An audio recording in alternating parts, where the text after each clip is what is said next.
किसी ने बड़े कमाल की बात कही है कि घेर लेने को मुझे जब भी बलाएं आ गईं, ढाल बनकर सामने माँ की दुआएं आ गईं। हाय गाइस, मैं हूं आरजे कार्तिक। एक छोटी सी कहानी, ये कहानी जिसने मुझे भेजी है वो मेडिकल स्टोर चलाते हैं और उन्होंने बताया कि एक बार गर्मी की दोपहरियों में वो अपने मेडिकल स्टोर पर थे। उनका नौकर दवाइयाँ निकाल करके फटाफट दे रहा था। उनके मेडिकल स्टोर पर उस दिन बड़ी भीड़ थी, बड़े सारे कस्टमर्स आए हुए थे। ये फटाफट बिलिंग कर रहे थे, कस्टमर्स तक दवाइयाँ पहुँचा रहे थे। इनका जो रेगुलर काम था ये चल रहा था।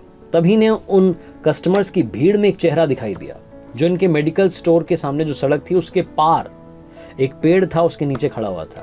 वो एक बुजुर्ग महिला का चेहरा था जो ऐसा लग रहा था दूर से देखने पर कि जैसे वो इनसे कुछ कहना चाह रही हैं। इन्हें उन कस्टमर्स की भीड़ में सिर्फ और सिर्फ अब वही चेहरा दिख रहा था।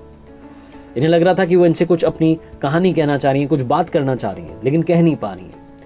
अब इन भाई साहब को लगा कि फटाफट से जाकर के उन महिला से बात करनी है, उन अम्मा से बात करनी है। इन्होंने फटाफट नौकर की मदद करना शुरू किया। फटाफट से दवाइयाँ निकालते गए, बिल बनाते गए, कस्टमर्स को कम करते गए, उन तक दवाइयाँ पहुँचाते गए। भीड़ कम होने लगी धीरे धीरे धीरे। 2-4 कस्टमर बचे थे। इन्होंने अपने नौकर से कहा कि बेटा अब तुम देख लो, 5 मिनट में वापस आता हूँ। ये मेडिकल स्टोर से बाहर निकले, सड़क पार करके उस पेड़ तक पहुँचे जिसकी छाँव में वो अम्मा जी खड़ी थी। उन्हें जाकर के प्रणाम किया और कहा कि माता जी प्रणाम, क्या बात हो गई है? ऐसा लग रहा था मुझे वहाँ दुकान में जब था कि आप कुछ कहना चाह रही हैं लेकिन आप कह नहीं पा रही हैं। आप दुकान तक भी नहीं आ रही थी, आपके पास पैसे नहीं है, मैं आप तक दवाई पहुँचा दूँ, बताइए किस तरीके से मदद करूँ। तो वो जो अम्मा थी उन्होंने कहा कि बेटा पैसे की कमी नहीं है, पैसे हैं मेरे पास में, लेकिन मैं तुम्हारी दुकान पर इसलिए नहीं आ रही थी क्योंकि वहाँ पर बड़ी भीड़ थी, बड़े सारे लोग थे।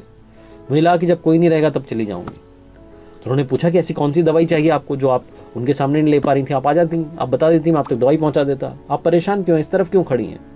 तो जो अम्मा थी उन्होंने बताया कि बेटा मैं क्या बताऊं, कल शाम में मेरे बच्चों का कॉल आया। मेरे बच्चे ना बड़े शहर में रहते हैं और मुझसे मिलने के लिए हर बार गर्मी की छुट्टियों में आते हैं। मेरे बेटे ने मुझे कॉल करके बोला कि मम्मी इस बार मैं, मेरी वाइफ, मेरे बच्चे, हम लोग घूमने के लिए हिल स्टेशन जा रहे हैं और मैं इन सबको लेकर के जा रहा हूँ क्योंकि इनकी छुट्टियाँ बार बार नहीं आएंगी। तो वेकेशंस में हम पहाड़ों में घूमने के लिए जा रहे हैं और आपसे मिलने के लिए इस बार गर्मी की छुट्टी में नहीं आ पाएंगे। वी आर सॉरी मम्मा, अगली बार पक्का आएंगे। और ऐसा बोल करके मेरे बच्चे ने कॉल कट कर दिया। और जब ये बोल रही थी वो माता जी, तो उनकी आंख से आंसू टप टप टप टप गिर रहे थे। ये भाई साहब समझ नहीं पा रहे थे कि क्या बोलें। तभी वो माता जी अचानक से संभली और बोली कि बेटा मुझे याद आ गया, कौन सी दवाई चाहिए? तो उन्होंने पूछा कि बताइए बताइए कौन सी दवाई चाहिए, मैं फटाफट से लेके आता हूँ, आपकी मदद करता हूँ। तो अम्मा ने बोला कि बेटा क्या आपके मेडिकल स्टोर पर बच्चों को भूलने की दवाई है? मुझे मेरे बच्चों को भूलने की दवाई चाहिए। और ये बोल करके वो अम्मा जी वहाँ से चुपचाप चली गई। ये भाई साहब सुन्न हो गए।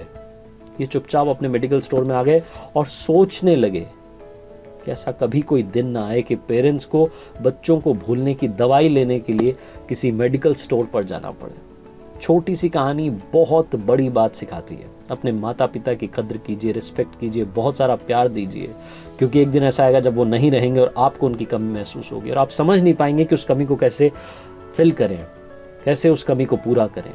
क्योंकि माता पिता का प्यार ऐसा प्यार होता है जो बिना किसी स्वार्थ के होता है। उन्हें आपसे कुछ नहीं चाहिए, सिर्फ आपका प्यार चाहिए।